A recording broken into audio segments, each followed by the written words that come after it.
are you, Mrs. Elder? Yes, just fine. Tape number 6, our subject is Golden Pond. The interviewer, Sally Elder. I am interviewing George and Mary Bleidt of Deepwood Drive, Cadiz. From what I have learned of Between the Rivers area, it was first settled about 1880 with the Cumberland River on the east and the Tennessee River on the west. The only town was called Golden Pond, and this is our topic. And I believe, Mrs. Bleidt, you can tell us something about other towns in that area. Well, the Golden Pond that I remember and knew anything about was not where the original Golden Pond was. The original Golden Pond was on Virginia Ridge, as was known, and at least that's where the first post office was. Now, I don't know the date of that, when that post office was established, but it was on the route from Dover to Eddyville, and the carrier came out of that post office. And later then, the post office was moved down into the valley, and that's where Golden Pond was when I, in my earliest remembrance. Now, that was 1909 when I was born, and at that time, there was my father and grandfather's store, and E.W. Rhodes, J.D. Gatlin, J.H. Bison, and John Collins all had general stores there, some with varying types of merchandise. And there was also a bank and a hotel. The hotel was a very interesting building in appearance, with wide verandas upstairs and downstairs. It was built in an L shape, and they had lots of customers, mostly known as drummers. They were people, salesmen, who came to the stores to sell the merchandise, and they would spend the night there and then go out into the nearby communities, some of which were Energy, Hematite, Pleasant Hill, where there were general stores. I believe there was also a post office at Energy, wasn't there, George? Mm-hmm. And also there was a post office at Hematite, which was there up until more recent years. I really don't remember how long. And the drummers we were always fascinated with the drummers. My father had a livery stable. The drummers brought their horses and buggies in the evenings to be cared for and fed for the night while they were out. And there was a Baptist church there in the town, and a mill, which was not for flour mill, but a grist mill for grinding meal. That's where we got all of our fresh meal.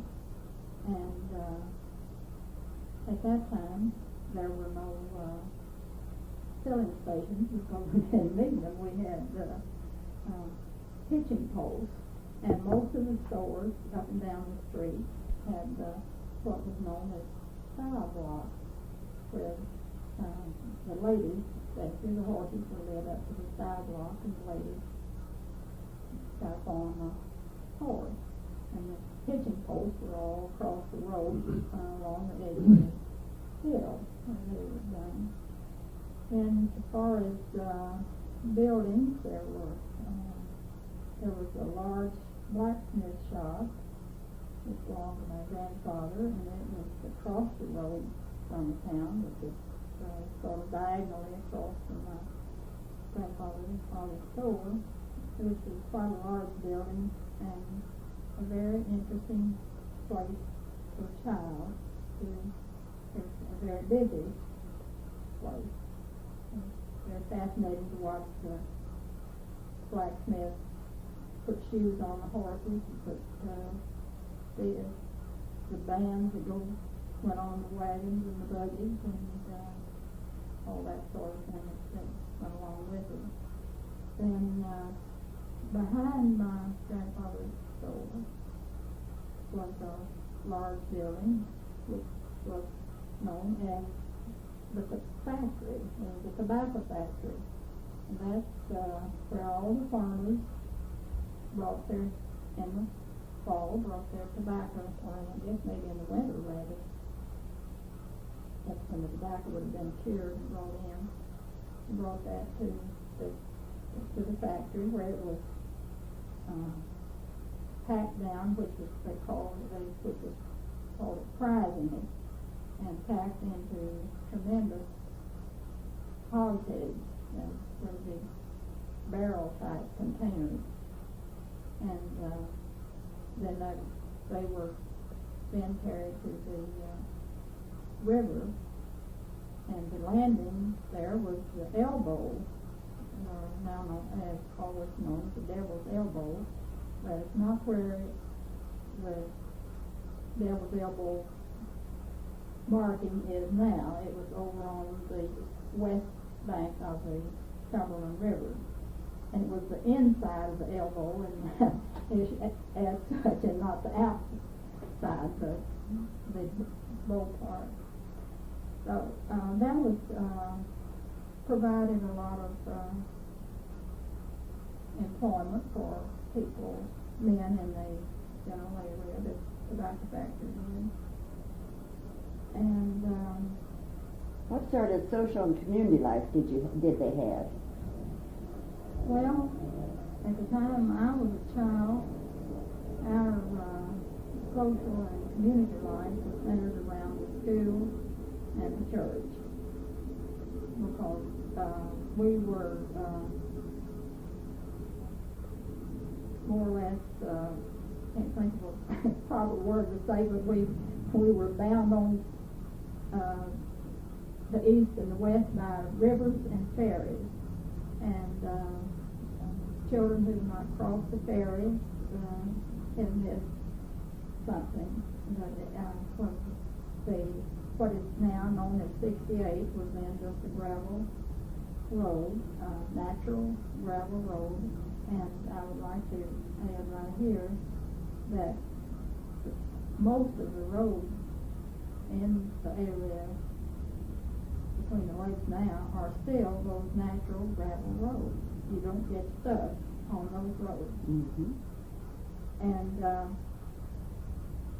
which church now did you have right in Golden Pond for you to go to? A Baptist church, Golden Pond Baptist Church. Mm-hmm. Now,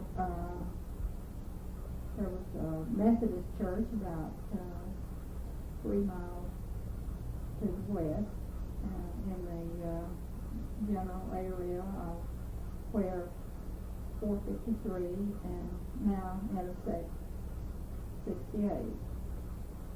And there was then about 3 miles, I would say, to the north of Pleasant Valley, where there was a church that was called the Christian Union Church. And then in all the little communities there was a church in all these outlying communities. Well, I read something about the Catholic Church, a group of people coming in. Now, was that near Golden Pond? Yes, it was near Golden That was Pond. in the Laura Furnace and Pleasant Hill area. That's the church that my grandfather and grandmother and my father and their families attended. And we noticed there's just a historical sign now. Is there a graveyard of their own any place? There is a graveyard there, and the church has been removed since. I can't even remember when the church was there, but they had the church there. And there are still some graves there. Are there markers, or is this an unmarked cemetery? There is some markers, I think. I haven't been there in a long time, and I really don't remember. I know the general area where the cemetery is located, but I'm not sure. There are two cemeteries. I have the plate that they passed, it's, I don't know what's called. A basket, offering basket. Oh, uh-huh. That, they use in the church, and, I'm not sure that I don't have, maybe one of the, keys that come in the church. I have some, but I'm not sure what it's called. Yeah. Do you remember about what year the Catholic Church disbanded there? No, I don't. Oh, yeah. But I do know the Catholic settlement was in the area of the section, and that's where they were church. That would have been, I don't know exactly, but I was fairly small child, but they sold after they disbanded, then they sold the building, and I recall going with my father and brothers to that building. Something that he had bought from here would have been the church. Mhm. So I must have been about 10 years old. That would have been about maybe 19, something like that. Well, now, is the Catholic Church in Cadiz a part of that Catholic Church? I don't think so. I really don't know. Yeah. I think the property there did belong to one of the Catholic Thomases, or Uh-huh. That was St. Joseph. yeah, yeah. I have a book that They came out of the library. the TVA took or acquired that land, and I think they did this with the Thomases in Evansville, maybe. I'm not sure. I don't know. It was my understanding that when that property was sold, that money was allowed for this building and this building here, but I'm not sure about that. I don't know.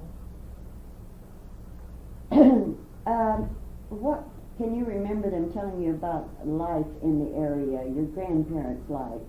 Were times hard? Did people have money to buy in the store? Did they charge? How was this handled? There was a great deal of charging until it was strictly an agricultural area, and until there were several,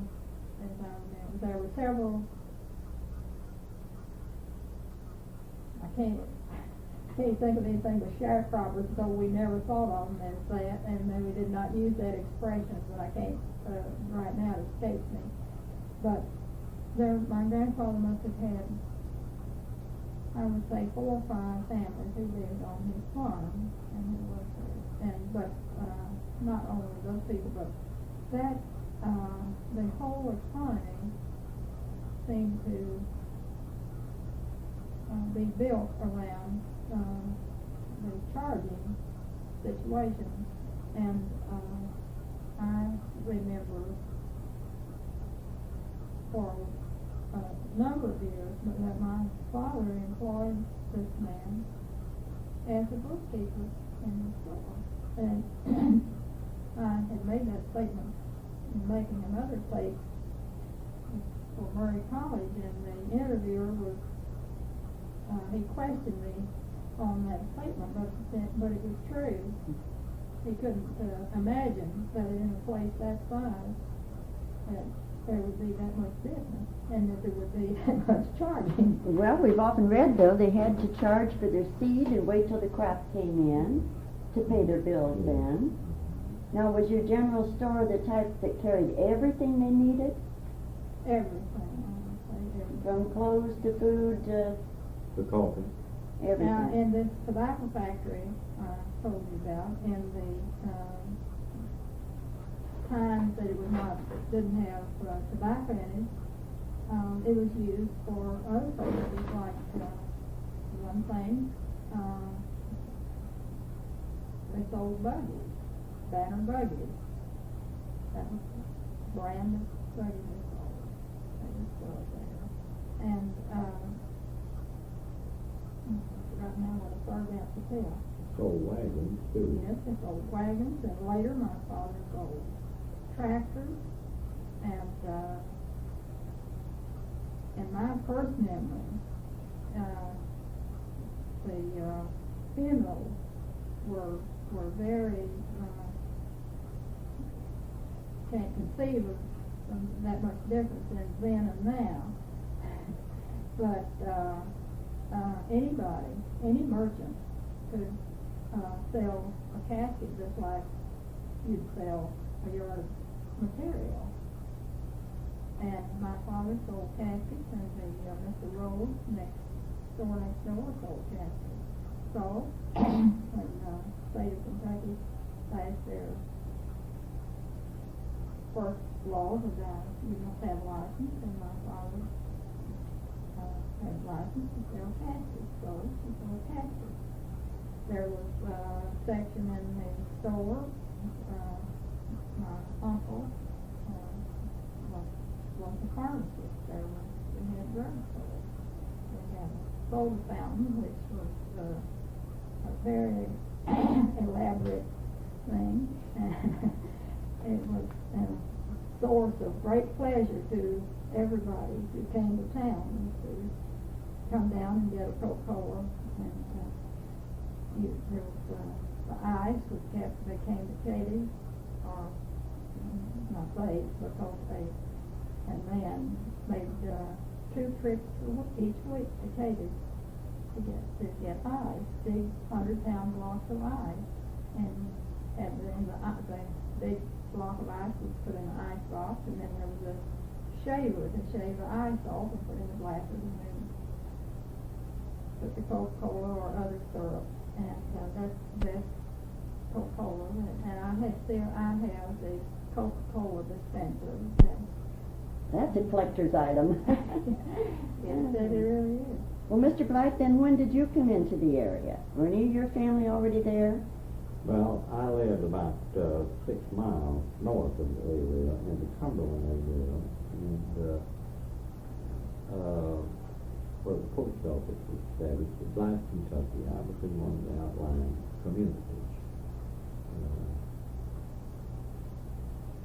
Well, I've often heard where the young people all met at church socials. Is this how you two met? No, I think we met in school, maybe.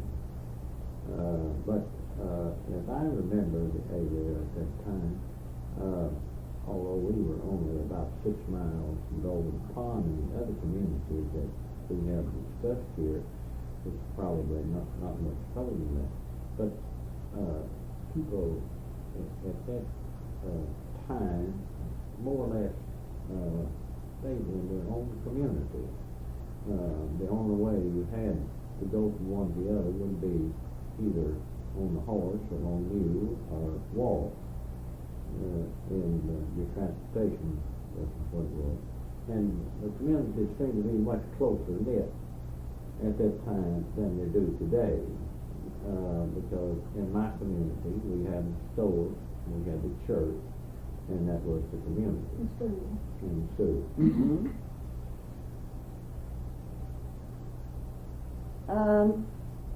All these people that came into the area years and years ago, did each generation just then inherit that farm? How was that handled? For the most part, I imagined that's about true. Of course, you generally had people at that time had good sized families. 7 children in my family. But my grandfather, partly he had, my uncle and my father, either inherited that or bought the other members of the family out. And there was about 300 acres that was located on the Cumberland River, the river bottom and creek bottom farm, and there was a landing established there, Bleidt landing. And that's where we set our hopes and our life within that particular area. Now, these 2 old cemeteries you have pictures of, Salem and Grace Cemetery, were those early ones around Golden Pond?